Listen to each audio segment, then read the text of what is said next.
Welcome, ladies and gentlemen, to the Simple Man Wrestling Podcast. I'm your host, Brian Batista. We got Brady Beeman on, and then we have special guest, the Rhodog, Joshua Rhoden, assistant coach at the Oregon State University. Welcome on, Coach. How you doing? Hey, I'm doing good. Thank you guys for having me, man. My pleasure to be here. First, you just got back from the Open a few days ago, right? Yeah. Got in Sunday night. How'd you guys do at the Open? Yeah, we did pretty well. Guys got a lot of matches. We took a ton of young guys to the Open this weekend. I think we had about 10 guys enter. We had several of them get over two styles, 14, 15, 16 matches, which for some of them is almost as many as they got this year as a redshirt, right? Like, so, I think Nash Singleton was the one. He's like, Coach, I got 14 matches this weekend, and I think I had 21 this year redshirting. And so, I mean, invaluable experience, right? Partly because you're wrestling other elite guys, whether it's at the U20, the senior level, or U17. So you're wrestling guys that you can really gauge yourself and test yourself against. And partly because the environment, right? Like, there's only a few environments where we can all agree, like, hey, this is going to be able to help me replicate this in a setting. I want to do it later on, whether it's the NCAAs that Brady has in the background there, or the Pac-12s, or whatever the big event, Fargo, for some of these guys that are a little younger. And so to be able to be in that setting and have that, that many people and that much going on. And man, what a great, I've only been a handful of times to the Open, full disclosure, twice as the coach at Oregon State, and one other time where I think I was just happened to be down there and it was going on. Right. So what a great place, like fan experience wise, for young wrestlers to be around like the greats in our sport. I don't know a lot of other sports where you can quite as easily interact with the guys who are the pros. The head coaches of the NCAA Division I programs, and then all the elite dudes that are walking around in that facility. I mean, it's an awesome experience. Yeah, I remember I wrestled back when it was junior Fila. I remember just being on the floor, and it's like I'm walking past like John Smith and Eric Guerrero, like walking next to each other, and I see like the Brands and Metcalf getting ready. Yeah, and you had seen these guys on Flow Wrestling and YouTube and ESPN and stuff, and I was like, all right, that's pretty cool. 100%. Like, I see little kids geeking out and they're all getting autographs, and it's like, dude, what a great way to bring our sport together under one roof, because there's a ton of different age groups there. Kid asked me for my autograph, and I said, hey, listen, I'll sign this, but it's going to make this headgear less valuable than it is with Kelsey and some of these other guys. So full disclosure, I don't mind saying that, but no, it's cool. It's really an awesome opportunity for young people to be around the sport, for sure. What was your take on fan experience compared maybe to last year? Because you said you went last year. Was it there more fans, less fans, more? Was it kind of more fan focused, or just kind of just run matches, let everyone be? I think they set it up better this year because the entire bowl was full at South Point. Yeah. Last year I was like, dude, this is all the people that come to watch the final. I was surprised. And somebody else was standing, Tyrell, one of my old guys, Tyrell Fortune, right? He wrestled in the finals there a couple times at the US Open and in the Fila Juniors. And he's like, Coach, nobody comes to watch this. Well, then this year, flash forward, there's, several thousand people that are filling that bowl watching the finals. And I think it's because they shifted that senior final to kind of be the beginning of the high school and college weekend. So you had, built-in fan experience there, and it was awesome. I mean, it was a legit final. Great wrestling, and a lot of fun. You see guys putting on a show, and then fans really, really enjoying it. We had one of our recruits, Aiden Ateo, who wrestled in the U20 Greco, doing backflips. Man, he was playing to the crowd. I'm not gonna lie to you. I told Pendleton, I said, I don't hate it, man, because he's a kid that's gonna put butts in seats at some point. So that was a lot of fun. Yeah. Do you feel like you guys push that, like for incoming recruits to go and wrestle at these big events coming in? We do encourage it. Like, hey, I would definitely want to see where we stack up. Rademacher is another kid coming in from Westland. He beat Lenny Pinto to be an All-American, which is an awesome win for him. And so to have those, again, like I said earlier, for our own guys and for the young guys, to test yourself and where am I at? How is my progression? How close am I to, my goals of being an NCAA All-American or national champion? And those guys are doing it in that atmosphere. No better place, right? Like, for my age group, I've always contended that's the progress you want to make. Because like I said, when Tyrell was here, Tyrell won Fargo 6 times. For people that are, younger, maybe they don't know, he's really, really elite. He was in the final 7 times in Fargo. The one time he didn't make the final, he was 3rd in the weight class, right? So he's really good in freestyle and Greco. he comes to Clackamas. We go to the Field of Juniors. He wins that, and makes the junior world team. They ask, hey, is he going to wrestle both styles? I got a lot of those questions, or excuse me, both divisions. Is he going to wrestle seniors? And his club coach, Roy Pittman, who's really one of the greats in freestyle wrestling, and he was a great official for a lot of years, refed a lot of world championships and Olympic games.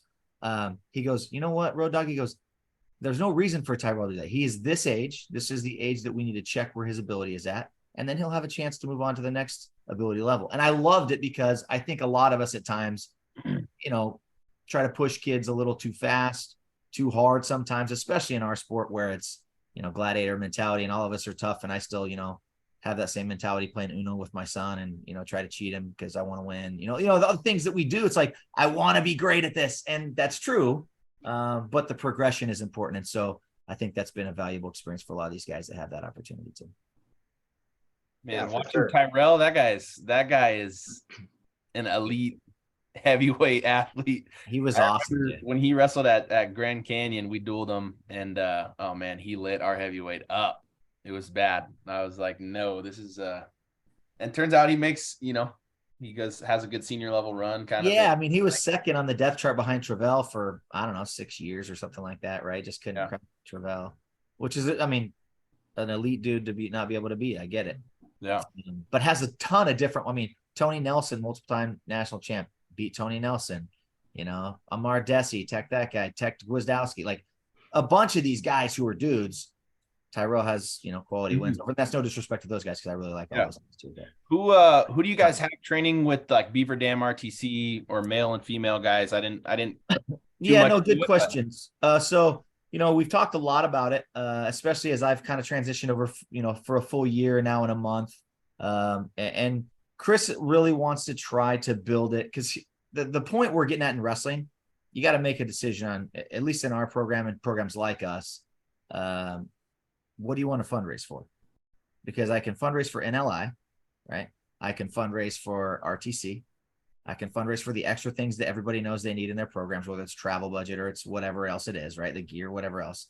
But we have to make some decisions. And so for us, we're looking organically to grow our RTC from inside. I know we've had a lot of Canadians come down and train with us. Devin Turner was an All-American for Chris and the guys last year. Devin was at the Open, went 3-2.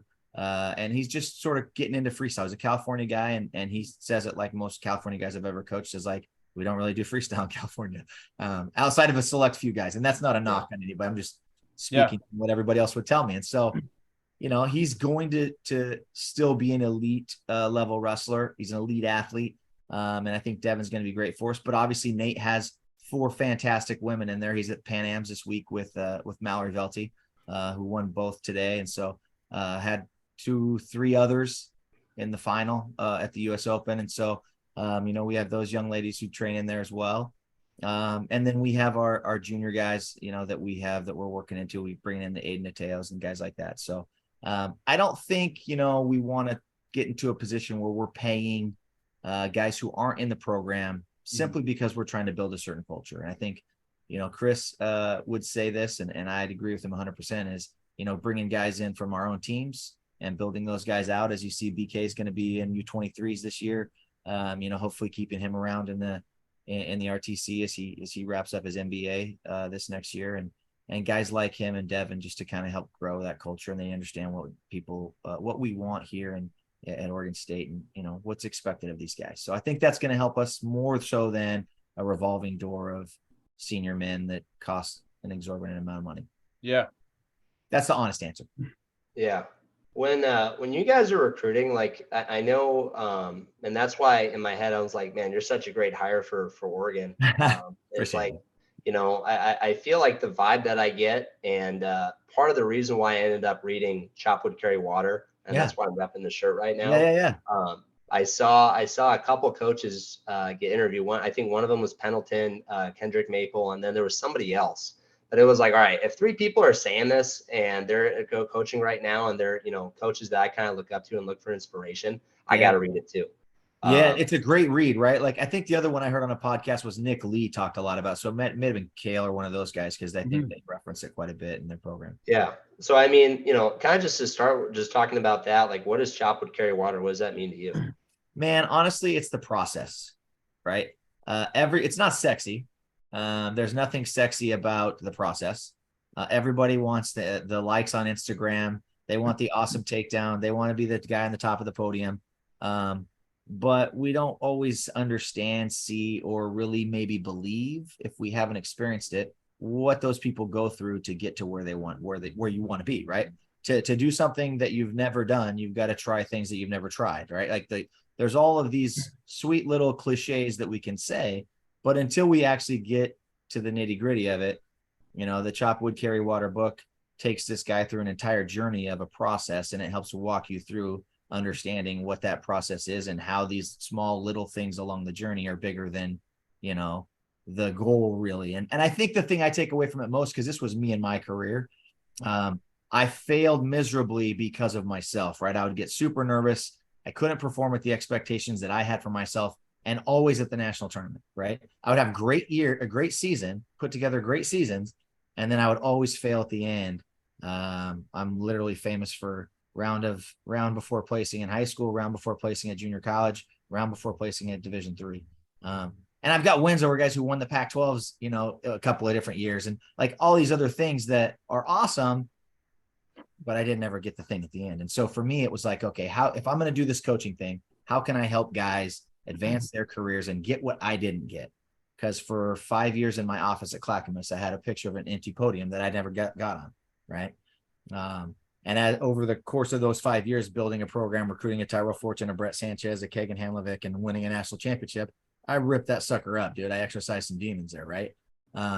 Because I started being able to help other guys do things that they weren't able to get otherwise. And so I tell people all the time when recruiting, I'm like, listen, you may know more wrestling technique than me, and that's fine. I'll throw that away. But I'm like a horse whisperer for wrestlers.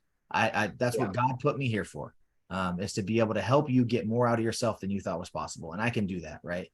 And I think that entire book encapsulates a lot of things that I thought before I read it. And I'm not saying I knew these things. I probably couldn't give you the exact psychological terminology for it, but it's a lot of things that I would incorporate into my own program when I was at Clackamas, right? Don't be results driven, be performance driven, because we've all wrestled a match before in our lives where we won ugly or we lost a great one. It's like, I wrestled my ass off, and that day that guy beat me, right? Like, we chose sport. You can win and you can lose. Those are the two options.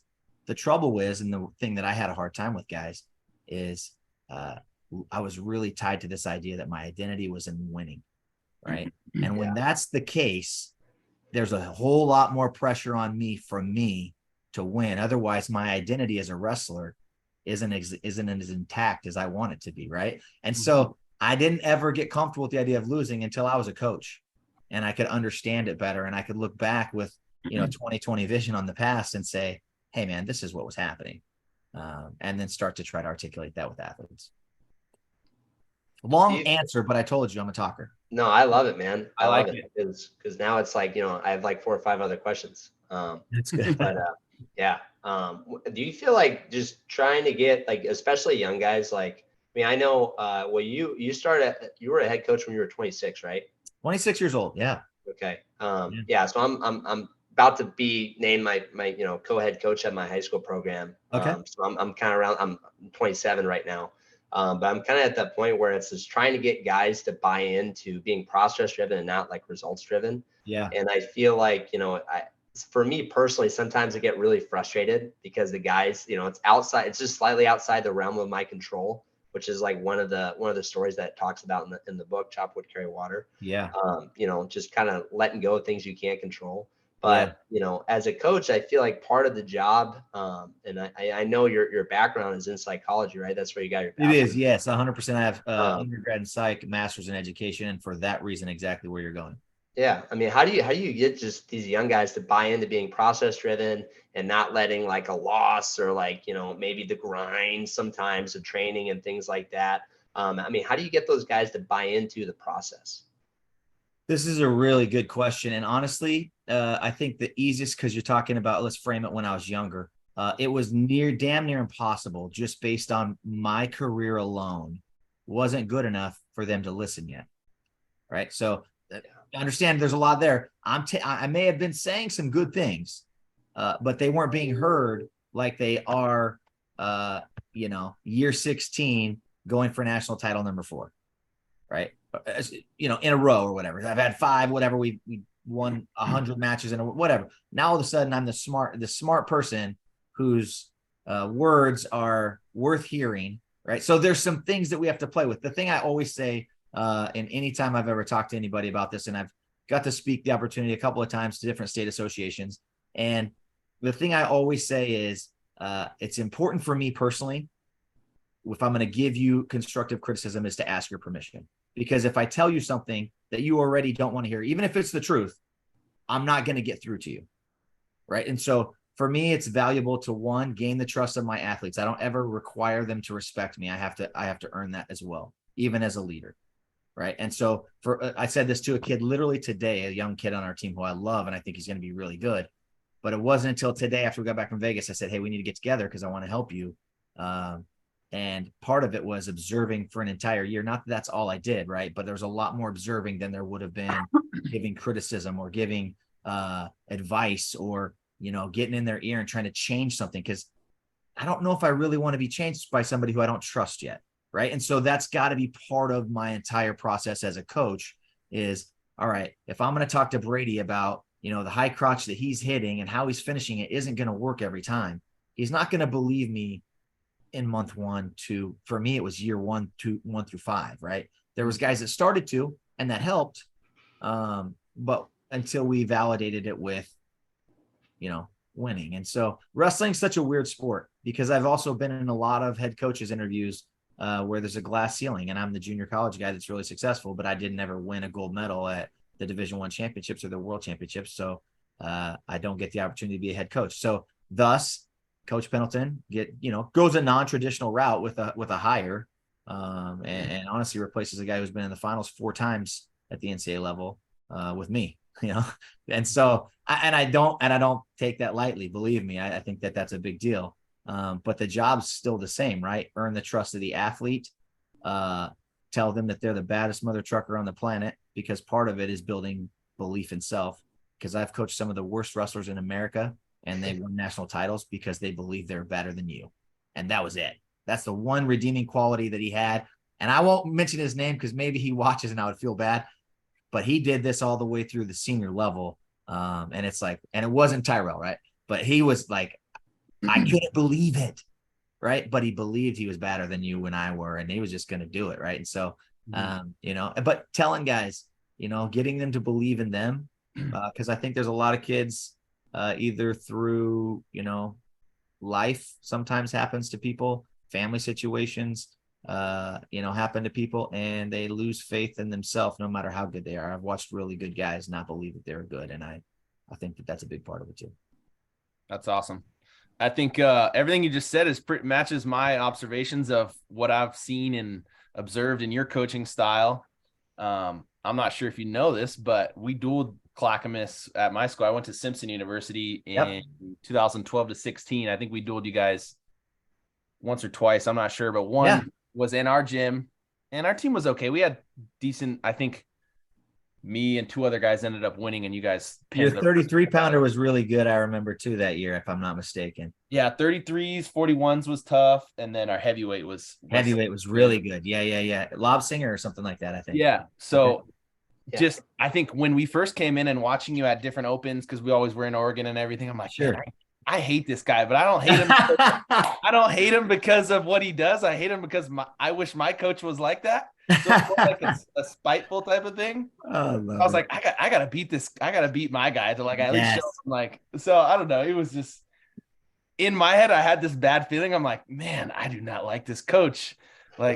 He's over here and we're losing to a junior college. And we were NAI. It was no right. No. I was just like, man, who is this? He's fired up. My coach is over here sitting just, all right, my guy's losing, whatever. And yeah. And your athletes, whether they win or lose, come back hear what you have to tell them or what your assistants have to tell them, take that advice, Right. down, whatever it is.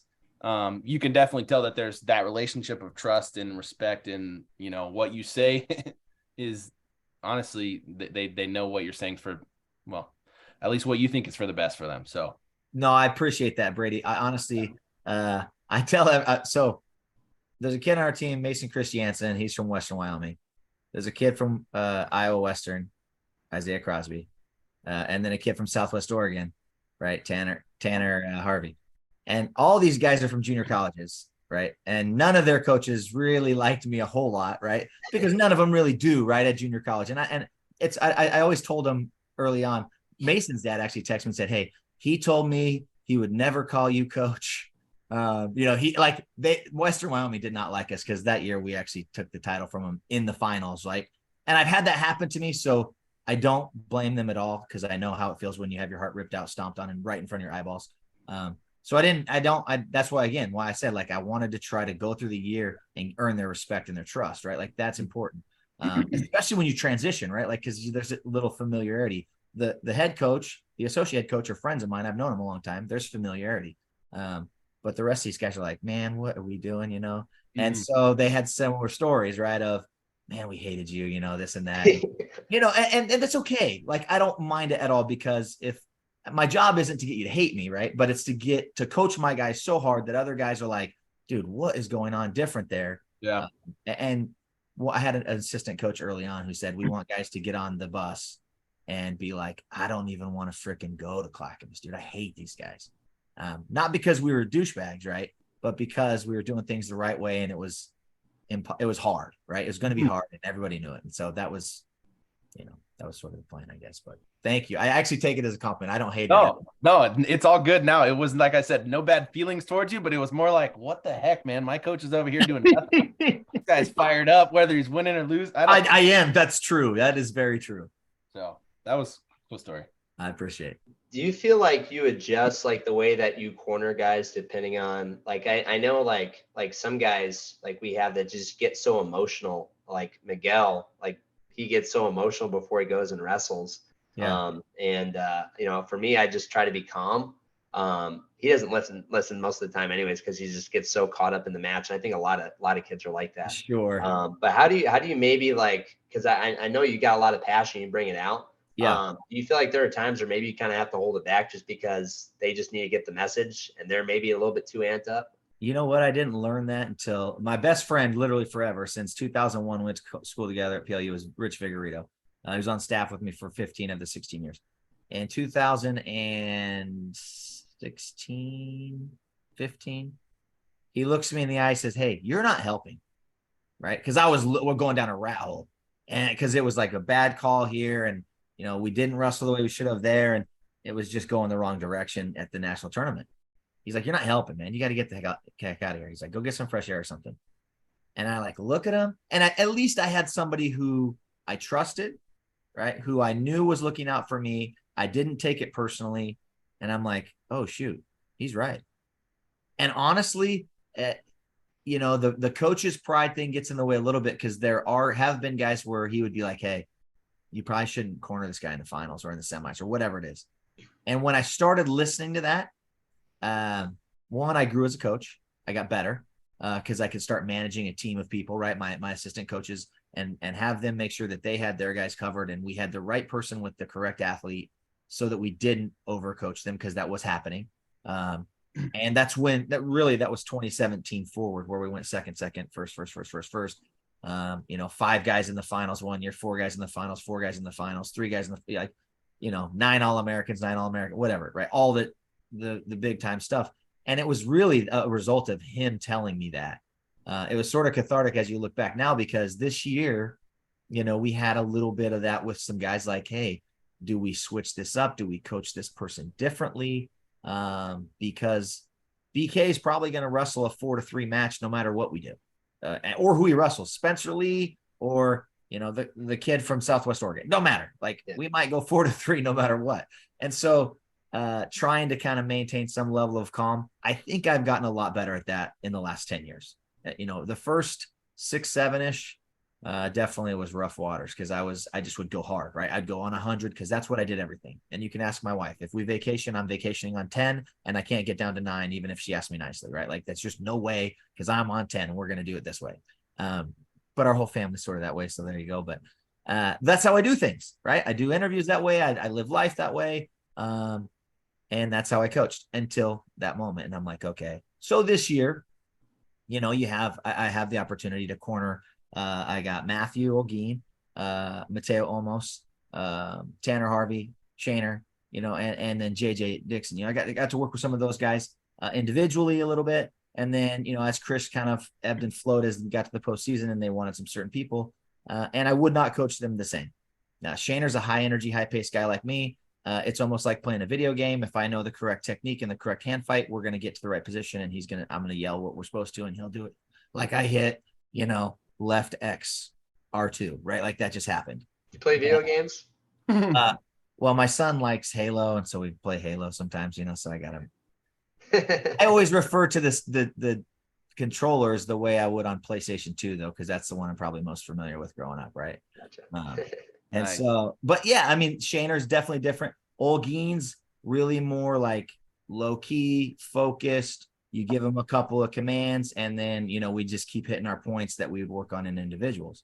But same with Mateo. Mateo's going to be pretty cool out, and then he's also probably a little bit like BK, where he's gonna wrestle his match regardless. That's just kind of the guy he is, right? Tanner Harvey's another one that's high energy, and he's gonna go and let it sling. We're gonna make it look like a pig wrestling in mud. So we're certainly gonna coach those guys differently. And at this level, I don't like to say it's different than junior college because I got the opportunity to coach a lot of great athletes. Yeah. But certainly their wrestling IQ and their ability to prepare, some of those things are a little bit different. The resources that we have to prepare obviously are different, right? And so some of that stuff I think lends itself to, but I still am so high energy. I get people all the time telling me, I can't believe you don't sit down. I just can't do it. I don't know. It's just, I'm not nervous except for the NCAA's match 1. I'd never been before. I told myself I wasn't going to go at one point because until I got paid to go, well, they paid me to go, obviously. And I was nervous, right? I hadn't been nervous for a minute in a national tournament.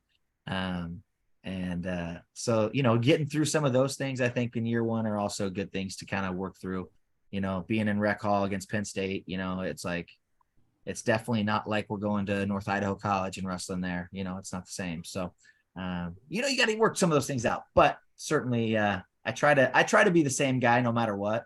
Cause I find that, being authentic is going to be the best way to get guys to respect you and believe that you are what you are. Right. Because everybody has their guard up at first, right? When you meet new people or when you're unfamiliar and somebody's trying to critique you or tell you what to do, it's like, hey man, I don't really know you that well, so I think that's probably the best way for me to do it, just being authentic. I think there's a funny clip of, I think Flo got of you guys when you dueled Princeton. Yeah. With Olguin and Monday. Yeah. It's like a tight match. I think he freaking hit that inside trip too, man. It was badass. You're like, inside trip. And he just, whoop, and then OT. But no, that was pretty cool. That was awesome, man. So what would you say, like, in terms of, because this kind of struggle with we have a pretty big program. We have a lot of coaches and a lot of athletes, and kind of recently we've got more coaches. So it's like a struggle of, hey, who's going to corner who's going to be where, and at what point in the season are you like, okay, you can coach this guy now at this match, or you can't later because it's a state meet, or where do you guys kind of draw that line? Is it the same guy all year long, or is there kind of, that's an awesome question, because I had that same issue at Clackamas, like I said, when I was trying to figure that out. This year certainly did change a little bit based on athlete needs. I think for me, it's important to try and remain consistent unless you see performances hindered, right? I think that it's important that, if you see, hey, Coach Bill adds more value than I do, I have to be able to recognize that, even if I'm the head coach, right? And that's sometimes hard for us all to do. I think you see, Tom Ryan does this, with guys, Kale, obviously, I mean, they have their certain guys. And so I think that there's a level of, I got to be comfortable with who's in my corner. And I've heard athletes say it at one of the guys that works with us talks all the time about, where he was at before, where it's like, I didn't trust the guy in my corner, and that's why I wanted a change. And now I trust the guy in my corner. And so, I mean, it's like anything, man. You want to talk about gladiators in Rome or the UFC now or the NCAA wrestling championship or high school. I have to trust the person who I'm sitting with, right? To tell me time, tell me to hustle, get my ass in gear, focus, whatever the key words are for me to get me back into this thing. Because I mean, the state championships is awesome in California, man. That's one of my favorite tournaments that I've seen in all of America, and I've been to a lot of them. Partly because the quarters is awesome, right? Like that's my favorite one. I get my M&Ms and my soda, and I'm ready to rock. But there's some high intensity moments in that event where I have to be able to refocus. And if I don't trust the guy in my corner, or if I'm not comfortable, or if it's different doesn't always mean good. And especially in our sport, I think there's an element of, I gotta, be able to ride with the guy who's with me. And I'm with you. And the thing I think I would convey most is like, hey, we got to take egos out of it, guys, in the staff meeting. We got to take egos out of it. It's not about me sitting in the corner. It's not about you. It's about, how can we help Miguel be a state champion? How can we help Billy win another title? Whatever it is, right? Like, we have to be able to do that, because at the end of the day, when Clackamas won a national title, we got to all celebrate together, and it was that awesome, right? Like everybody could agree that it was worth whatever their sacrifice was, right? And so, yeah, I think that's important. I think you got to find that out though, too, right? Through the course of trial and error, right? So if we're at, the Tim Brown, or we're at, Doc B, and something doesn't work, well, that's okay. I mean, everybody puts so much points of emphasis on this tournament or that tournament, which I think is a little bit misleading as well, right? Because all they are is practice until the final. All we're doing is taking quizzes until we get to the cumulative test. That's it, right? And so the only way that we can help ourselves make sure we get the right answers at the end is sometimes we're going to have to fail on something. Yeah. And then be able to fail forward, hopefully, and make decisions that are going to impact us positively. Sorry, long answers. No, I like it. I love it, man. I just feel like sometimes it's like, well, now I have like 10 more questions. Yeah, I want to give complete answers, because I'm an open book about it. I don't mind helping if I can in any way. Yeah, I mean, that's part of the reason why, I mean, we've only been doing this podcast. I think this is like maybe our 16th or 17th one. Okay. But I just like interviewing coaches and trying to, find ways to better myself. And I think, I love it. Yeah, definitely a large part of that. You mentioned one thing, like, as a coach, you kind of have to put your ego away. I think sometimes for young coaches or maybe, I see this a lot too. A lot of times, like when you start coaching, you coach the way that you've been coached. Yep. And that's like something that's hard to kind of break too. It was. But I definitely, what kind of just resonates with me, what you just said, is just the ego thing. Like, how do you have conversations with your coaches? I mean, maybe part of it is just asking, why are you, as a coach, why are you here? Yeah. Right. Like if you're just here to kind of, you just had your job and now you're kind of just here, for lack of better words, just get your rocks off and just beat up on a kid. Right. I mean, that's fine, but sometimes that's not what the kid needs. I mean, how do you have those kind of conversations? For me, I'm, one of the younger coaches I think I am the youngest coach on my staff. Yeah. How do you have these conversations with guys, that are really, really have a lot of knowledge that have been around the game? Like, how do you have those deeper conversations with them? I think for me, like I'm big on the truth doesn't stop being the truth because it's painful, right? Whether it's my athletes, coaches, staff members, training staff, it's like, hey, if this is true, now do I have to find a way to say it in a way where it's not, me just exercising my authority over somebody? Of course I do. Like, that's where I think I would say that there's a lot of different ways to do this, and my way isn't the only way. But again, I like the idea of shared ideas. I like the idea of, because I was reading Culture Code as well this last year, and just the idea of different startups. Google, they talk to the Navy SEALs and all these different elite organizations, and what do they do that's different than other organizations, and how did they get there? And it's like the simplest things of high fives, touches, and I don't mean that in the wrong way, but it's like pats on the back, pats on the butt, whatever. Like, not just good jobs, but physical contact gets people to be more closely connected. Debriefing after a incident, they talk Navy SEALs, and I really focus on that one because that one I kind of nerd out on that stuff. But like, incident debriefs afterwards, right away, whether I did it right, I did it wrong, whether I was good or bad, whether I was 100% or 0%. They talk about it, they discuss it, and then they figure out how we can make this not be the case again, right? And I'm big on the idea that it didn't matter if once we won it the first time, I tried to get back to the top doing it the wrong way. And I found a lot of different ways to not win it again. Okay. Fourth, third, second, sixth, whatever. Okay. And I cut corners, not in ways that were like breaking rules. We took chances on different kids that we shouldn't have taken chances on. We allowed things to happen in the room that I changed and we wouldn't, when I had my non-negotiables. Like, oh yeah, Johnny was late today. It's fine. He's good at wrestling. Bring him in, whatever, he can practice. Like things like that you let slide. That when I quit doing that, right, we started changing the entire process and getting a different result. And so, like to your point, Eric Thompson says, what's your why? Yeah, what the hell is the why? Why are you here?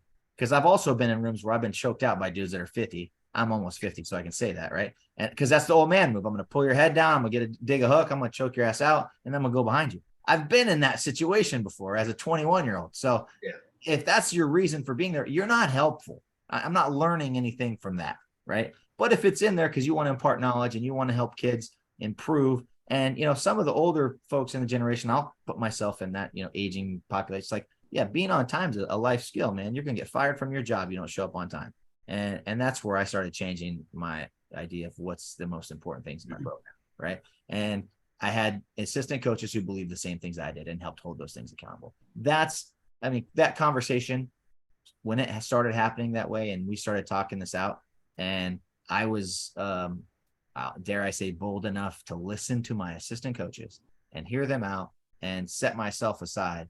Man, we made some huge strides. We really did.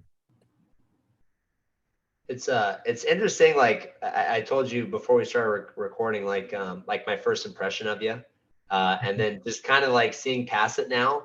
Yeah. Like, dude, I can tell like you have a lot of leadership skill, and it seems like it comes a lot from like trial and error. But definitely, I think being open to criticism and like being able to think like thoughtfully, and then also like always trying to make sure the athletes have what they need. Yeah.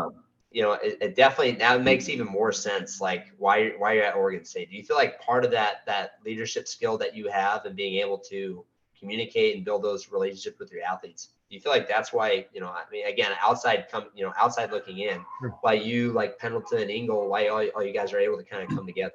Yeah, check out our staff, right? You've got Chris Pendleton, right? He's the Sherpa. He's been to the top of Mount Everest because you got to have one of those. Otherwise, I'm going to die along the path, right? He's been to the top of that mountain twice, and he almost summited a third time. So when people are like, hey, how are we going to get kids to be NCAA champions? Well, we got a guy who's done it, right? You've got that person at the top, and he does a great job. He's awesome in the room. I knew Chris. We were at a bunch of different events. Pennsylvania State tournament and NHSCAs and all the recruiting California State tournaments. And so we'd always catch up and say hello and exchange pleasantries. And we'd know each other since he was at Wyoming right after he left Oklahoma State, and would recruit some of the guys at Clackamas and then Arizona State and so on.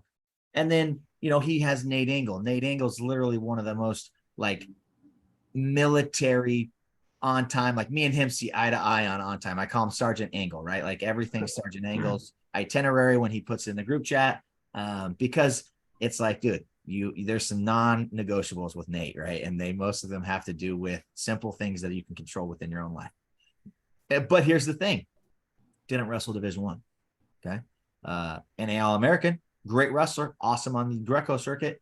But again, everybody thinks in this, especially at this level, oh man, you got to have world champs on your staff. Well, we don't. Okay. We don't have one. Then it's me, right? Junior college guy. Division III guy, and then Corey Crooks, right? Wrestled Arizona State and then came over with Chris, multiple time NCAA qualifier, never All-American. These guys have tons of knowledge, but they also have the ability to build relationships, care about people, help them advance their career through wrestling, because there's a bunch of knowledge here, right?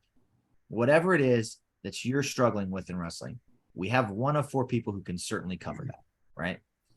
Who can help you advance the wrestling the way you want to.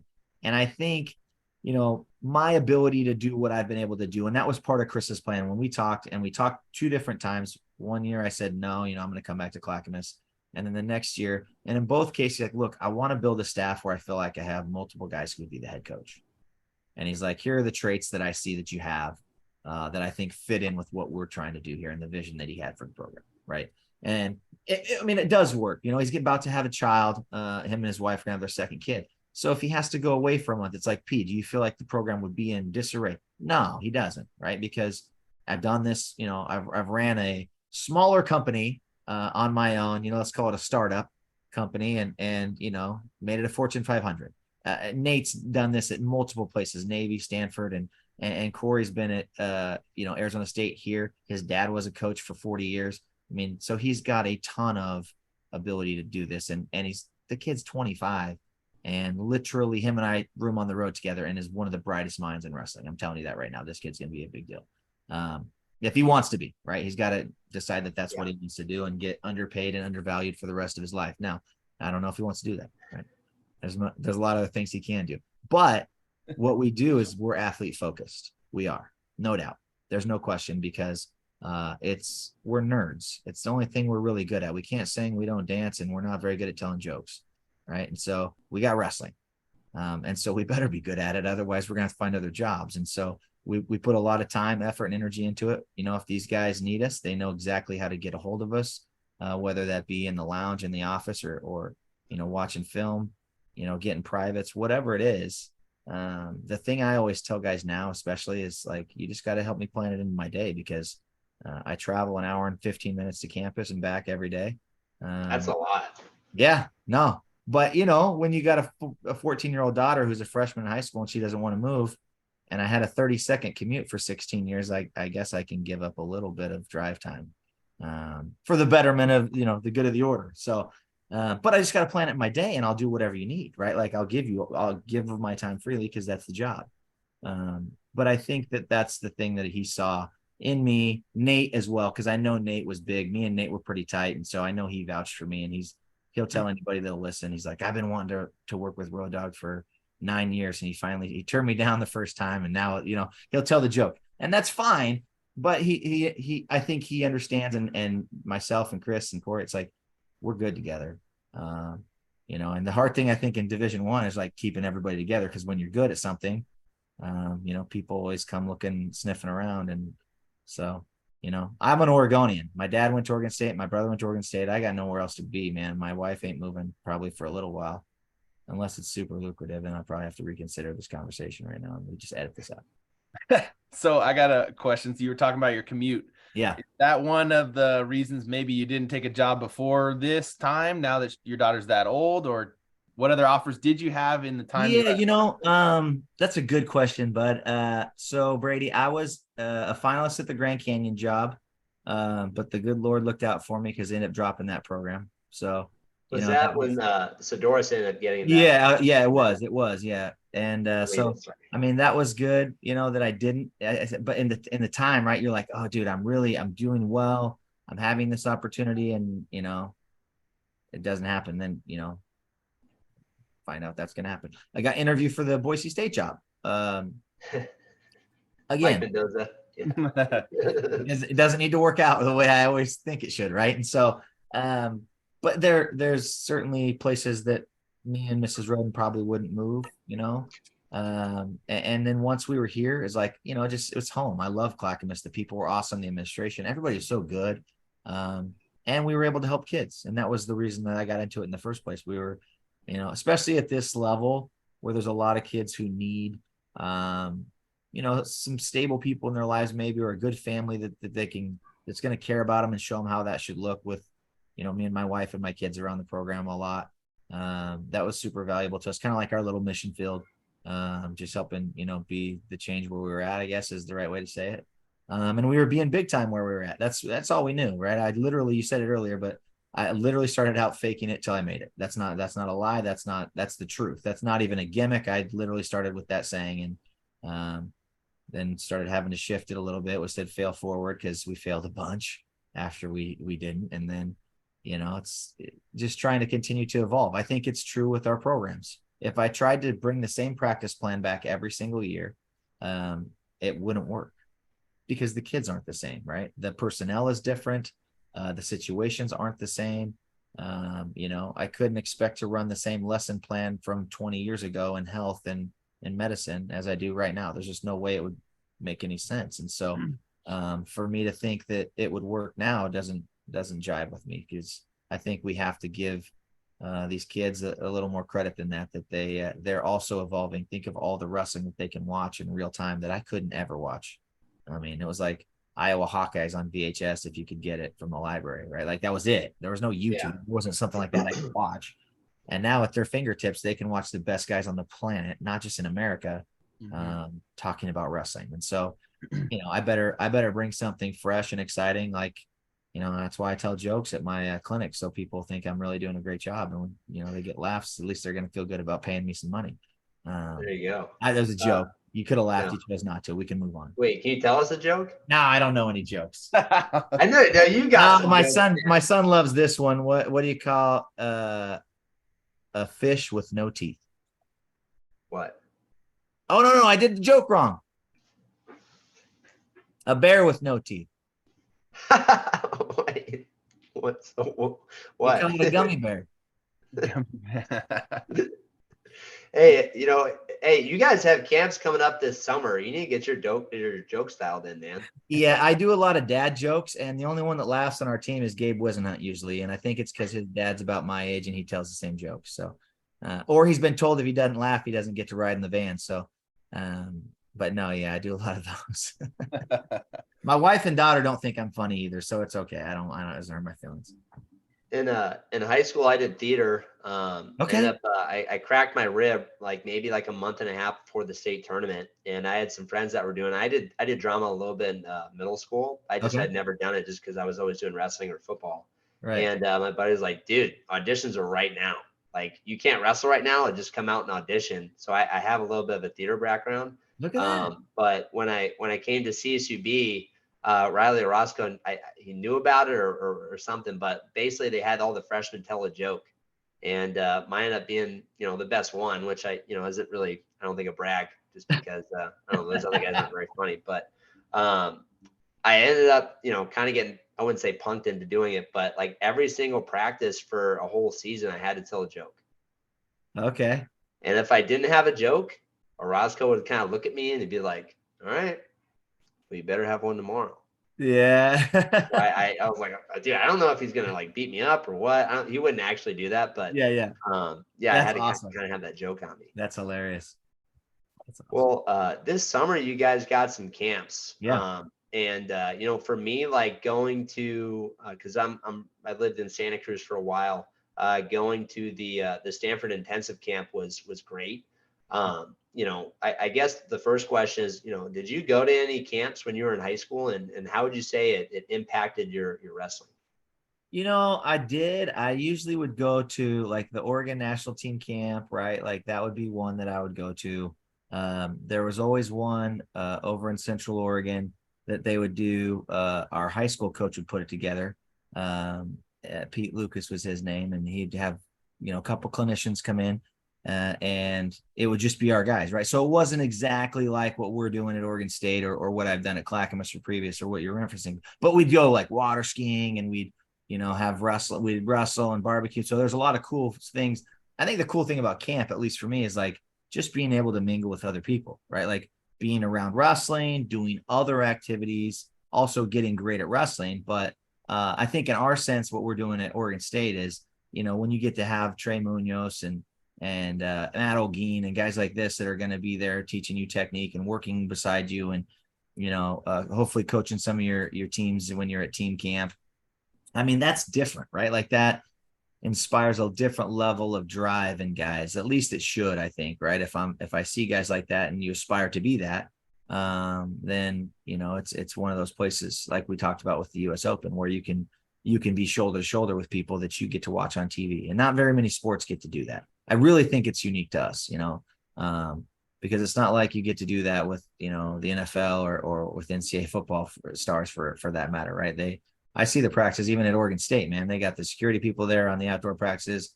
You aren't going to get around them with a camera and a film crew. That just isn't happening. So the opportunity to be around these guys on the program, you know, a lot of bright young stars, and then to be with your team and your buddies, and have some of the fun that you're going to have. I think it's just it's like any camp experience, right? We did 6th grade outdoor school camp, right, when I was in middle school, and it's like second to none when you look back on middle school. It's like that's the thing I always think about. Like that was awesome. And being a counselor when I was in high school, it was so much fun too. And so, I think those are experiences that everybody enjoys from being a young person, young man or young woman.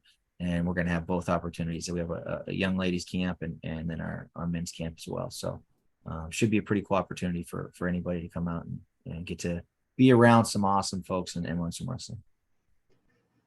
Yeah, I gotta spread the word to my high school guys and see if we can get some people out there. And you guys are having a girls' camp too? Yeah, so what we tried to do is we tried to do team camp our last 3 days, right, just before the 4th of July. So we have our men's side where, it's same thing, duels and technique and stuff like that. So we're going to try and get 8 duels in the weekend.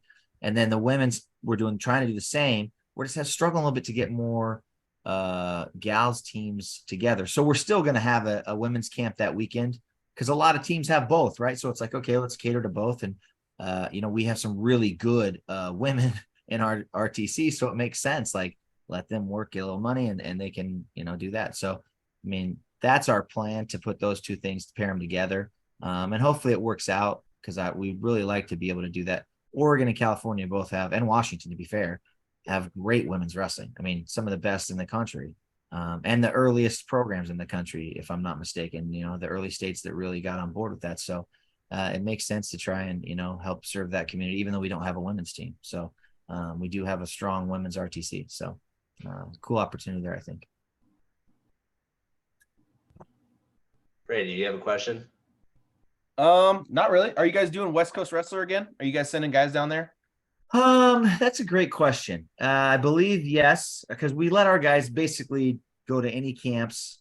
That's kind of Chris's deal. Like we train from, let's see, we give them 2 weeks off after graduation. We have camp and then we train for 3. But if they have camps, we're like, hey man, that's valuable for us to get guys out to those things. So I know Mark's camp, they're going to have a bunch of guys down there again. Another big one up in Washington, Center Circle. So there's several that will have guys, spending their week and a half at. Yeah, we sent a big crew out. I think we sent like 15 guys out to that, and they all had their counselors for all the Oregon State guys. So that's awesome, man. Their favorite was BK. They were like every day at practice. BK's this. BK's playing COD. We're playing COD. Yeah, it's because BK's maturity level is that of a 14-year-old. That's why they love it. Yeah, they liked him a lot. They were. They came back with some BK stuff. So yeah, that's awesome. And he's a stud, dude. He has a lot of wrestling knowledge. So it's again, if you can get that right, if we can do that in that week where they are like, hey man, this guy's awesome. And then all of a sudden they'll listen to his technique, even if it's the same thing you guys showed that week at practice. All of a sudden BK showed it to us and now they get the technique, right? So 100%. There you go. I'm pretty excited about some of the guys you have just coming in your recruiting class for this next year. Sergio Montoya, I know I wouldn't say super well, but I just used to see him at tournaments, and then we took some of our kids up to go wrestle at Red Wave. Yeah. Kind of got a chance to roll around with them. I was trying to get them to go to CSUB. Yeah. But I honestly think I think. For one, he's coming off an injury. Yep. And I think he looks like he's recovering. He's able to start training again a little bit. Yeah. But what impressed me the most was when I went to Red Wave, they're like, obviously Cleo and Damoni were there, but their head coach wasn't there yet. And he was organizing guys and making sure they were with the right partner. And he just was like running practice. Yes. And for me, he was a junior at the time, but for a junior in high school to start doing that, especially, just with his voice and his command, and being able to talk to adults, I found that really impressive. Yeah. And I think I think what you guys have going on there, I know culture gets thrown around so much with coaching. It does, dude. It's such a dumb word that people like to use. I agree. Yeah, but I'm going to use it. Do it. I think Montoya, man, he's a culture guy. He's somebody I think can add so much to your program. And I think will fit right in. He was on the first recruiting visit we did, and my wife and son were there. And we had a barbecue before we went and watched Oregon State baseball game. And Sergio was playing with my son. And this is a big one for me, right? These are the key cues for me. And not that you have to play with him. You don't have to.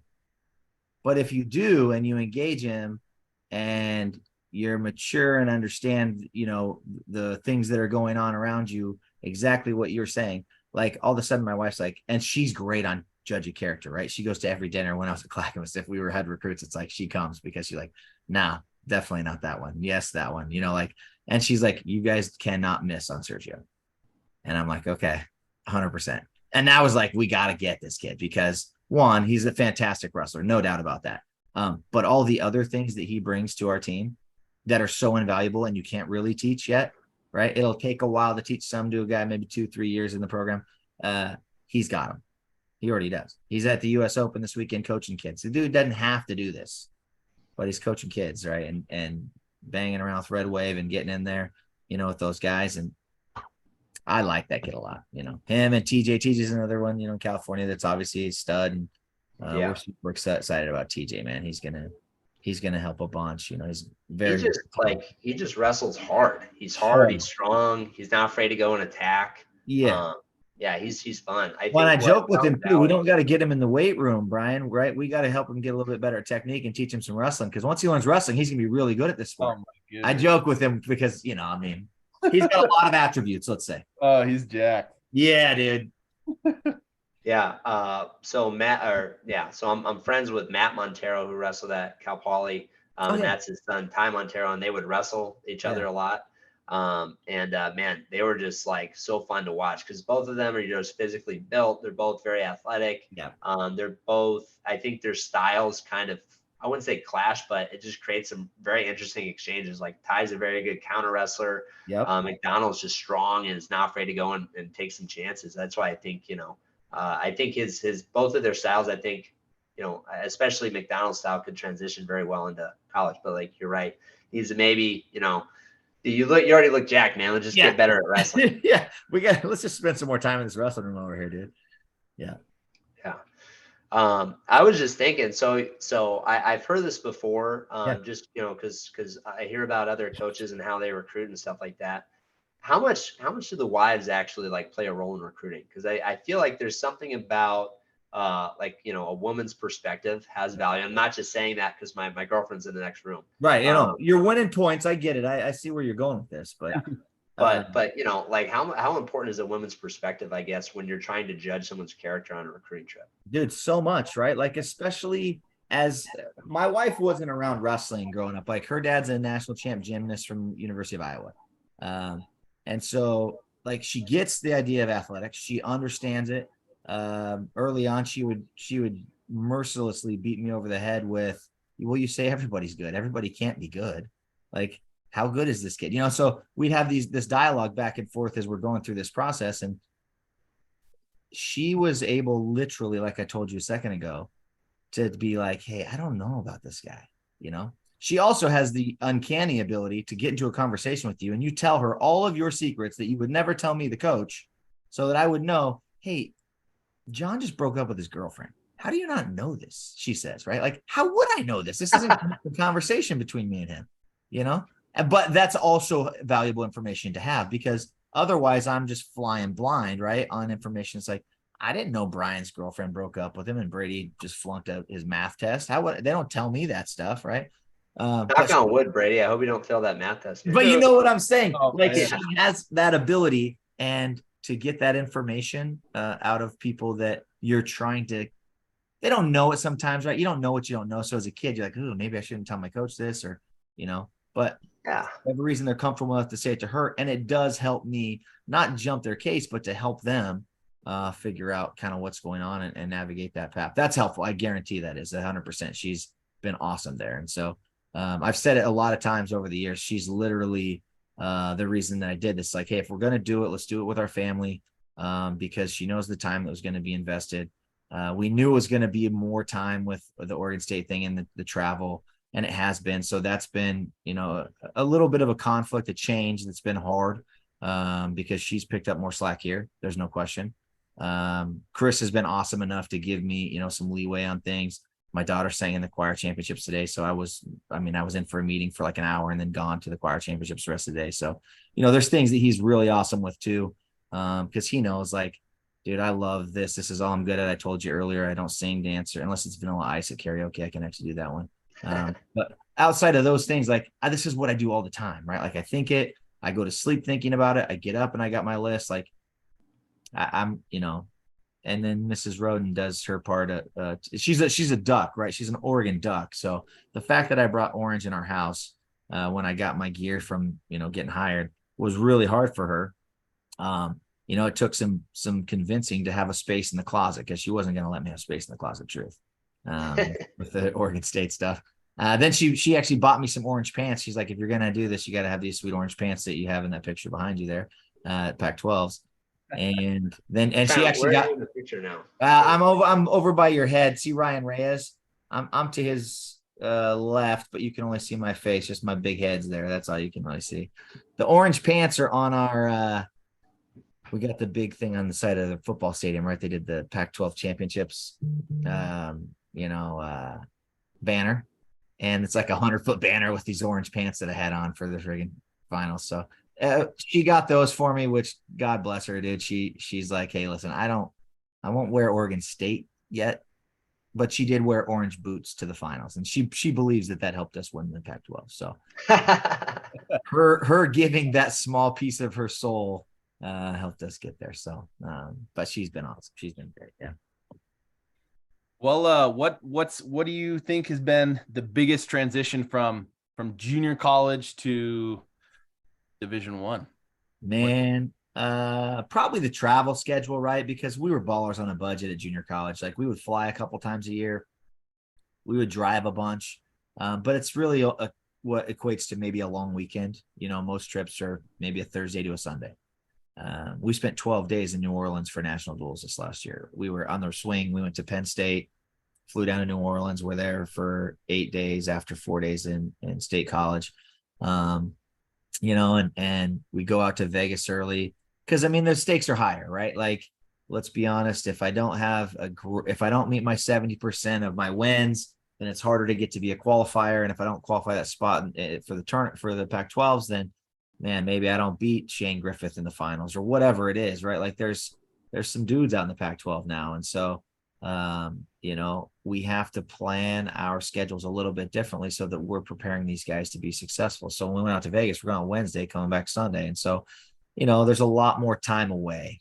I think that's the biggest change for me because I'm a big family guy. Like, I do struggle with that dynamic and have for a while with coaching other people's kids and coaching my own kid, right? Like I don't get to spend as much time coaching my own kid. And so that to me sometimes is difficult because I definitely want to be that dad for him.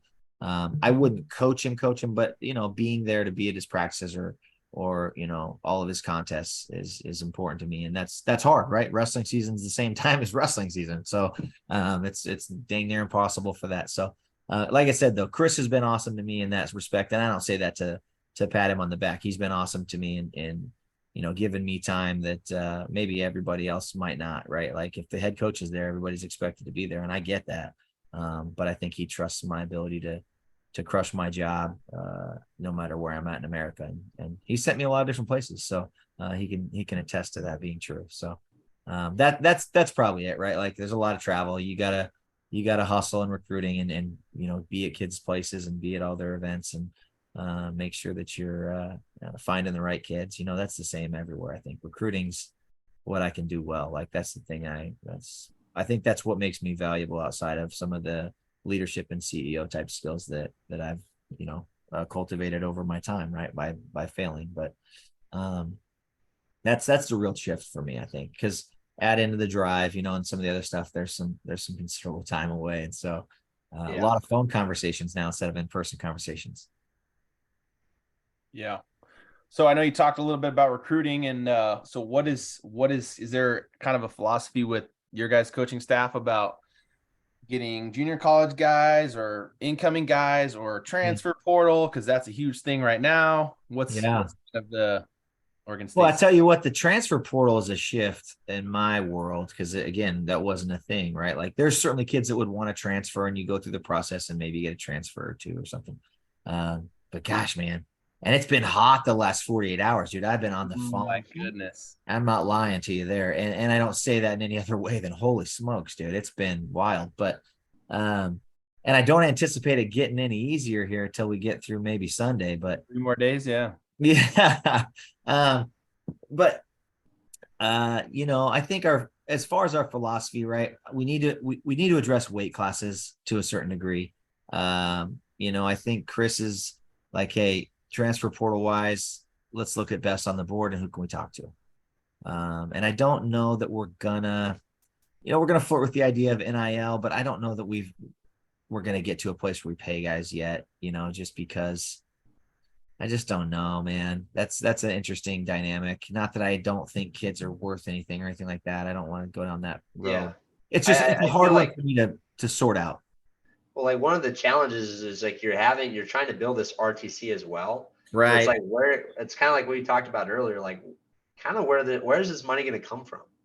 You know what I mean? And I know it's name, image, likeness, and I know, Right. but just how some teams I think are using that money in terms of where the money's coming from, and we don't necessarily have to go down that direction. Yeah. I just think it just makes it challenging if you're not like a Penn State who just has these super deep, almost unlimited space in terms of pocket. Sure. Like And Michigan now. Don't forget. dude, and yeah, and don't get me wrong, I don't hate those guys because honestly, and it's to a small degree, I've been where Penn State is in the sense that like we won all the time. So if somebody's going to transfer, they were going to call us first, right? And we got kind of first right of refusal, if you want to call it that.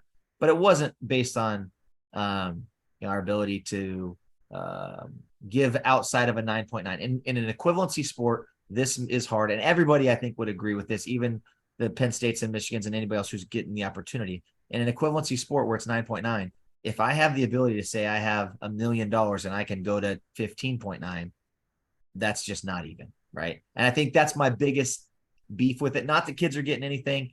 The inducement piece that I think plays where it's like, I'm not supposed to say, hey, Brady, you're good at wrestling. We'll give you some money because you're good at wrestling. That's not supposed to be able to be done. And to the degree to which that happens, I don't know. I don't see a lot of wrestling guys doing commercials. I don't see a lot of t-shirt sales and autographings and stuff like that. That was what the value was supposed to be for, I guess, football and basketball and some of those guys that originally had the suit, right? But I'm sure the NCAAs too is like, hey, you guys wanted it, figure it out. And so, yeah, that's what we're trying to do. Yeah. So to your question, right? Like, yeah, we're going to try and get in on any kid we can. We've talked to a lot of the guys that are the big names that you see going to the places with big deals, but it's just, we're not there yet. Cause what am I going to say to BK and Trey if I'm going to pay Brady, who's an All-American, or hell, there's guys who are not even NCAA qualifiers, but are quality dudes, or NCAA qualifiers saying, hey, we're going to want NIL money. And it's like, okay, what do I do there? Right. I just don't feel that's not a great space for me to work in my opinion. Yeah. So, we're going to look for the best guy that we think fits the culture, best guy on the board, and then get to know him, right? You got to go through the process, talk to their high school coach, talk to some parents, talk to some of their rivals, right? Talk to guys they competed against on our team or in our circles or coaches who coached against them in our circles. And, just kind of do our due diligence, because the thing you can't do is you can't miss very often, because if you do, you end up, in a bad place as a program. And so, we don't want to miss on guys. And that goes for both thoughts there, right? We can't miss on them not being the person we think they are. And, we can't miss on really good guys because we need to get them in. And so, there's certainly some excellent guys that are in the portal that we're hoping to bring out and get them to add into this class. And we feel like we have a great class this year. I mean, last year's class was a top 20. We feel like this is too. And we feel like we're, getting the right types of guys at the weight classes that we need. So it does feel like it's going the right direction. I know this year's NCAAs felt like a little bit of a letdown to our staff. But after last year's where there was such a high, I mean, they were running through that back door, winning every match on the backside. And I've had the opportunity to experience that myself. And it's hard to come back from that and not have that be the case. Right. And so we had a little bit of, what I told you before, where it's like a little bit big eyes and wrestling tight. Where at the Pac-12s, we did not. It was as good as I felt like we wrestled all year. We had some great wins at 25 and 65. I think we went 5 out of 6 in the finals, 7 out of 9 in the last round there. So I mean, it was as good as we could have wrestled, and obviously beat some really, really good teams there. So. Mm-hmm. Well, we've been going for about an hour. I just got maybe a few more questions. And then, I mean, we can keep going. I could probably go all night, but I get it. Pac-12, that's going to be at Oregon State. Is it this Yeah, year? we host it next year. Cool. I mean, what are your thoughts about that? I think it's going to be awesome, except for the fact that I don't really like hosting tournaments, right? Especially conference tournaments. Yeah. But I mean, it's good for the guys though, right? Oh, Like, yeah. No. Yeah. And it's cool for the fans. Like we had 7,000 fans this year at Oklahoma State. We have Penn State coming in this next year. So we feel like we can get, another nice crowd. And part of that's getting our guys to be around those size of crowds and that pressure in that environment. Having said that, hopefully that'll parlay into some great attendance. Pac-12 was well attended this year at Stanford. I felt like we had, like 3,500 people or 4,000 people there, which was fun. And so, to see that happening and if we can be a small part of wrestling continue to grow, especially in the Pacific Northwest, then gosh, we want to do that. I just hate conference championships where we have to host because I'd rather have them in a hotel. I like controllables. And I feel like, your girlfriend at your house the night before, some of that stuff is not as easy for me to control. Right. And so I don't like that quite as much. But it's going to be awesome. I know it is. Our people are going to, Joey and our facilities guys are going to do an awesome job putting that tournament together. And I feel like, we're going to be in a dogfight because Stanford is continuing to get better. Arizona State, I don't feel like it's going anywhere. And, Cal Poly has shown that they have improved vastly, and Bakersfield as well. So it's like we have good teams, and I feel like we've got a good direction in our conference. It'd be cool if we could add a team or two, which keeps getting whispered, and I'm hopeful, but you know how wrestling is. It's like I feel like I get the carpet pulled out from underneath me sometimes. Well, I mean, I know, like, I mean, do you have some inside information? Like, what are some possible programs? Oh, Brian, don't do it to him. Man, I wish we would get the ones that, here's the interesting one, and I can say it just as not that I know anything more than anybody else, but the Big 12 is not letting Oklahoma be in the conference. I can tell you that right now. They bounced on everything else for the SEC, and SEC don't got wrestling, brother. So they're certainly going to have to go somewhere.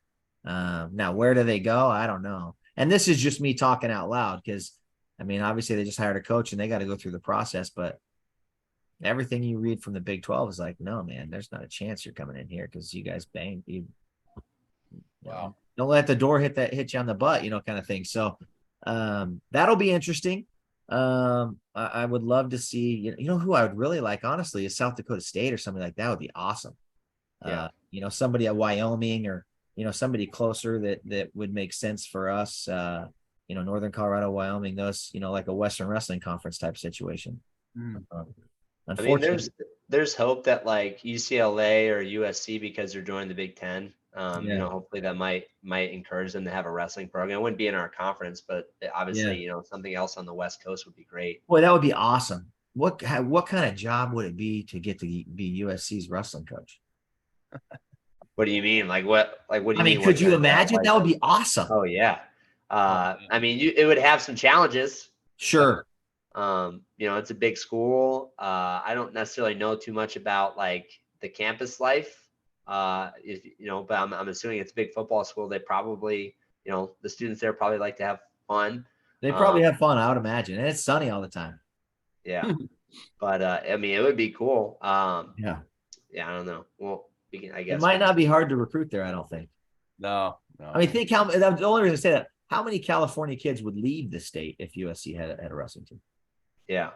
Well, I mean, you could say this too. How many Big Ten schools are in California? Yeah, fair. Because hey, the knock always is, okay, if I'm Isaiah Martinez or whoever, right? I got to go to the Big Ten to be good or whatever. I mean, whatever his thought process was. So he goes to the Big Ten and he is good. If USC's in the Big Ten and it's everybody's like cool school for the California guy, dude. No doubt. Check and check. Yeah. That'd be fun. Yeah. So I know you talked about the fans that you had at your big duel against Oklahoma State. What kind of big stuff did you guys do to kind of draw? Obviously, you have Oklahoma State historic program where your head coach is from, so that probably helped out a little bit. What outside, how did you draw 7,000 fans in compared to maybe one of your other dual meets? And what do you plan on doing for next year? Yep. So I got to be in charge of a marketing plan for that. Our marketing department helped obviously and did some things for us, but there's a lot of grassroots stuff, just because we have a lot of those contacts like you guys would, right? Any state through your associations or email lists or anything else that you kind of, could continue to collect as you build a program or have a program. And certainly they've got a large database of, alums and things like that. But honestly, it was a lot of just reaching out. We put together an alumni weekend that weekend, which hasn't happened there in a lot of years. And so just some small things. It doesn't feel like there was some grandiose thing. We didn't take out an ad to put a billboard up in Portland or nothing crazy. But we certainly, got the word out. We kind of connected with folks that you maybe say like an ambassador. It's like, hey, try to bring 10 people from your era or whatever, right? Like, so we did some of those things. We did some, what would you call it? Clinics. Where if you did 150 tickets for your club, we'd do a free clinic, right? And so sold like 11 or 12 of those, right? Which was awesome. That's huge. Yeah. And now we're doing a lot of clinics this spring, but it was awesome in the fact that all these buses are pulling up. There's a line outside of the box office at Gill Coliseum. And to be honest, I don't think anybody inside that building, based on history that's been there, thought that was possible in wrestling. I know that because when we came back to the meeting again, the debrief meeting in the next week, it's like, holy crap, how many times can you guys do that? And so it's like, listen, we got to have, you're right, the right teams, right? A Penn State, the Oklahoma State, the Iowas, the big schools that would help, and to be fair, we would have been a good crowd for Stanford, but we got snow or something, like some of this white stuff that Portland doesn't ever see. These people on this side of the mountain, I'm from Central Oregon, but they don't see it. So, they canceled the first day of the state tournament, pushed it to Sunday. And so we didn't get to see that. I think Arizona State, we had about 2,800 or 3,000. And I think this year, I think if I'm not wrong, I think we were number 15 in the country in attendance. And that's the first time they've been in that range in a long, long time. So, Awesome. So those are all positives, right? The experience was cool because Chris and I got this harebrained idea to put a stage together for that event. Like, hey, let's get a stage. Let's put floor seating. Let's make it look a little bit like Gallagher Iba was what Chris was thinking, because that was his experience, obviously, at Oklahoma State. And so we did the floor seating, some VIP stuff. And heck, we're going to roll out our season ticket renewals with VIP seating on the floor for the big 3 events that we have next year. So, things are changing too from inside the walls at Gill, and the idea of, hey man, wrestling can do some pretty cool things if we do this, that, and the other. So that's really cool to see that, to be part of that process and have been part of that, kind of jumping off point, if you will, where people are like, hey man, this is pretty cool. And we wrestled really well, to be fair. We had a couple of nice upsets at 74 and 97. Olga gets the win over Sheets in overtime. And I hadn't heard that place that loud. And I've gone to a lot of things there. When Olguin got that takedown, it was freaking loud, dog. It was awesome. Like, I got chills.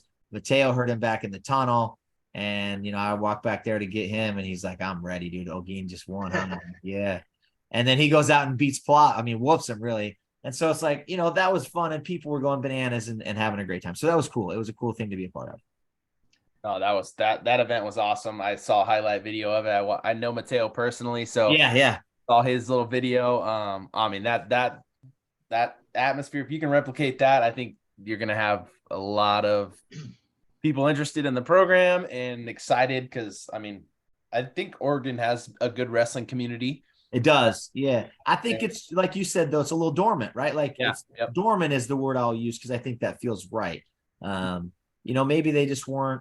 Like, I built everything at Clackamas, whether it was our crab feed for the fundraiser, their outreach, the clinics and camps, like everything that's there, I did it from scratch. So my wife literally and I cowboyed everything, right? We didn't ask a whole lot of questions. We just started doing, and maybe to our own stupidity at times, but I know how to get people involved and how to get an event to be cool and have fun with it. And so that was fun. And then for those guys, for Chris and I to be like, yes, dude, like, Nate's crushing it on the freaking phone calls and emails, and Corey and I are hustling around and doing all these other things, putting together these little events with some of the parents and the alumni stuff. And it was really, really cool how the whole weekend pulled off. Yeah. Looking back at it for sure. And I think you guys had a pretty good shot. I mean, realistically, to win the duel, I think coming in, I was no question. We should have, honestly, we lost 3 1-point matches in the ones that we lost. Yeah. And that's what got us, honestly. I mean, at heavyweight 25 and 41, we had chances to win matches that would have put us over the top. And, it just wasn't, once we got to the other side of it, Shaner wasn't going to beat Dayton Fix, and I love him to death. I coached him at junior college and here, and we certainly planned as best we could to keep it within, where we did. But BK, had a chance, and I think he put too much pressure on himself. To be honest with you, we go back to our earlier conversation where, him and Devin Turner are kind of the hometown heroes around here, and when all the people are looking at you and your people are there, and it's real, and it hasn't been like that ever for these kids. He's been here, this will be his 6th year, and he's like, none of them had ever seen this. It was a different vibe for him, and so now that he has, we'll run it back and see if we can't figure it out. Yeah. Yeah, I definitely think like dual meets and trying to build that hype around wrestling. I mean, it's just a completely different thing than a tournament, and I know I just was reading this article. I think Flo might have posted it maybe, but they were talking about, just trying to find ways to kind of build the sport a little bit. Yeah. But just with dual meets, I know with other sports like baseball, they have like the pitch count now or something like Sure. that. Like it's just trying to make the game time. They time those pitch. Yeah. They make the pitchers pitch in like 20 seconds. Yeah. So the same with us, because let's be honest, little kids going there and sitting for 12 hours and some of these like state tournaments, especially Oregon's a couple years ago, getting done at midnight. Like, bro, I'm not there for that. I'm not. When I can go to soccer and go for an hour and a half and we're bouncing, or baseball, like, we got to be smarter. We really do. I'm with you guys. Like my son went to a couple of wrestling events this year, and it was like the staged ones, right? Okay, Cody's deals from 9 to 11, and their tournament's done, and then those guys are gone. Like, we have to do more of that, because the soccer parents, they know how soccer is, they know how baseball is, and it don't take that long. It ain't there. It's not a whole Saturday commitment where I can't mow my lawn, I can't do nothing else, can't watch a football game, nothing. Like, you know what I mean? Like, we have to be considerate of that, even though, we all grinded through it and did it growing up. Mm-hmm. I think there's some things you're right about. Yeah. Like, we had this idea, I don't remember if you were on or not, but we were talking about possible, like football, like, and you're happy to steal this idea. We won't claim it. When it comes to fruition and you see me pumping it out.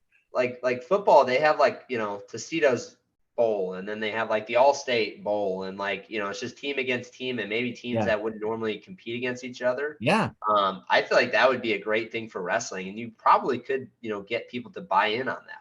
I think you're right. And, I want to say like National Duels a couple years ago, where they hosted the regional sites, like they sort of tinkered with it. I don't know if they really had a title sponsor or something like that, but you got to count. You probably initially are going to have to go to State College, Carver Hawkeye. You're gonna have to go to places where the ticket sales match the revenue. But then here's the thing, right? As the institution, if I'm hosting, I don't want to share that revenue, right? Like, that's what you always get into. So you got to try and find what football has that's unique is, dude, they got built-in fan bases that are going to come travel to that place no matter what, fill up a stadium, drink all the beer and eat all the hot dogs, and you don't got to worry about shared revenue because somebody else is in a neutral site. And so that's what we need to find out, though, is how do we get to a neutral site? Battle at the Bragg and the one in San Diego that they did, that kind of stuff is awesome. Those types of ideas, I think, is exactly what you're looking at, dude. I agree with you 1,000%. Yeah, especially if it's something like maybe you get 2 Big Ten teams, and why don't go to California? Go like try to find something in LA, and it's like kind of like what you said. They have a big fan base, anyways. They're gonna travel. Oh yeah, 100%. Well, and while we're at it, dude, can we take nationals to a place that isn't freezing cold? Yes, Miami, please. Any place. I don't care. I don't know, man. Like I don't know. I mean, I never qualified for the national tournament, but I don't know. If it was my senior year and I just got done wrestling and now I'm in Miami, I was a good kid. I didn't really do anything, crazy. Yeah. I did, but when I was done, I did have, a summer where I got a little crazy. It's like, Yeah. man, I don't know. Well, you might still be in Miami if they had it in Miami and you just got done. Oh, yeah. I don't know about that. I got a pretty fair complexion. I just went like crazy, and I just committed to keeping my head shaved. Yeah. So I don't know. I it would just be fun. It would be a fun That would be environment for fun. sure. Yeah. Well, Coach, hey, we've been going for almost an hour and a half. I think I have one more question, Brady. I know we kind of just going. Are you good, man? Because I think I got one more question. Let it rip. And just kind of just touching on just your roots, right? Like you're an Oregon guy. Like Yeah. you wrestled at Clackamas. You wrestled at Division III. You went on. You coached at Redwood High School, and then you coached at Clackamas again for a long time, and now you're at Oregon State. What does Oregon wrestling mean to you? That's an awesome question. Yeah, literally, it's the foundation of everything that I am, right? My family wrestled. We wrestled. I grew up in Crook County High School. I tell everybody, including Tyler Berger, that it's Tyler Berger's high school. I went to it about 25 years earlier. So he's the man, and I'm just another dude that went to high school there. But it's a wrestling community. That's all I knew growing up. My uncle wrestled. My cousins wrestled. My dad wrestled. My brothers wrestled.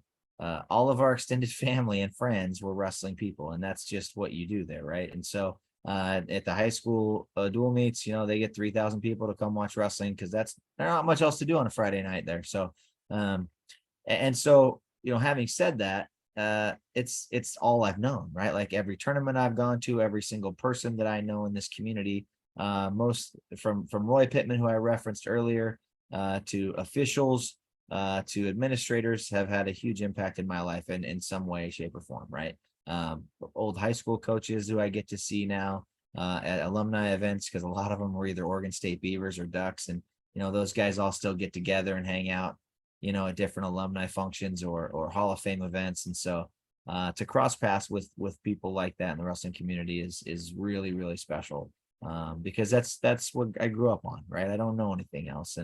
And to be able to be impactful here at Clackamas previously and build that program to what it is, and to be, a great place for kids to go and be student athletes. And then now, trying to help Chris, make Oregon State into what it used to be. It really did used to be. And you talk to guys who went there from the 70s through the 90s. I mean, they were as good a program as anybody, really. I mean, I think they're number 3 on total dual meet wins list in over the course of Division I history, right? It's like Oklahoma State, Iowa, Oregon State is the 3rd most wins. And so I think that's a tradition that these alumni, our fans and our athletes deserve to get back to. And we're getting close. We referenced 7,000 people. That happened one time in 1980 when they hosted the NCAA championships. They filled that puppy up, but not very many other times between then and now. So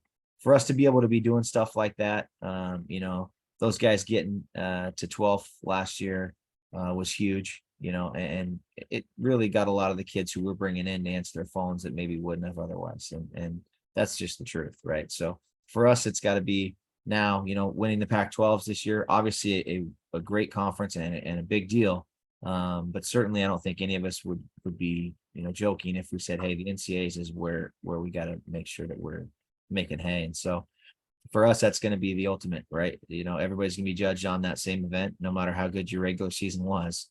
You're judged on one thing. And so that's not a myth to us. And we certainly know that we got to get ourselves into that top 15 consistently. And I think it can happen, man. I think it's a unique place. I always tell people it's God's country. You got, 14,000 foot Mount Hood sitting out here out the window, and you got we'll call it the beach. It's not the coast like what you guys have in California, but it's the beach, right? We got the beach to 45 minutes the other direction. So a lot of hunting, fishing, and hiking, and wonderful things to do and great people to do it with. So I think we're going the right direction, to be honest with you, fellas. Well, Coach, it's hard now not to be a fan of yours, and it's hard to not be an Oregon State fan. Hopefully we can get some guys over there at some point. Yeah, man. Dance or maybe even wrestling there. I always try to be unbiased, but I know one of our guys went out and you guys were recruiting him. Yes. In my mind, I'm like, dude, this place is cooking. They're doing something right over there.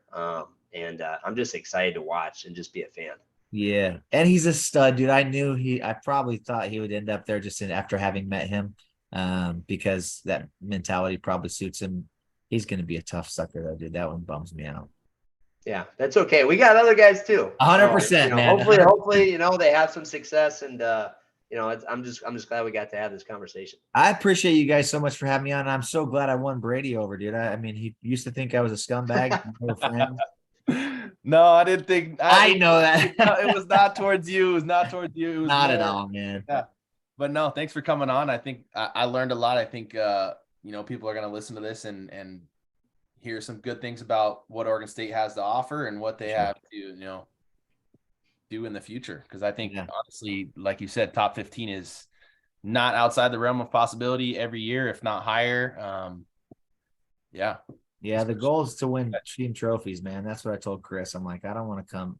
I mean, I haven't lost very much, and I don't say that boastfully. I'm just telling you guys the truth. And I like, look, man, I'm not coming here if we're not going to go after this thing. And he's like, well, we're going to go after this thing. So I believe it, man. And all we got to do is, like you said, find other kids that want to join that journey with us and take the trip. Awesome. All right. Well, all right, Coach. I appreciate you having on, man. This has been fun. Yeah, absolutely. I feel like I learned a lot. If you want to stay after, once we're done recording, you want to debrief a little bit. For sure. Cool. But yeah, man, I appreciate you having on, and thanks for coming on. Absolutely, guys. Appreciate you both. Yeah. Cool.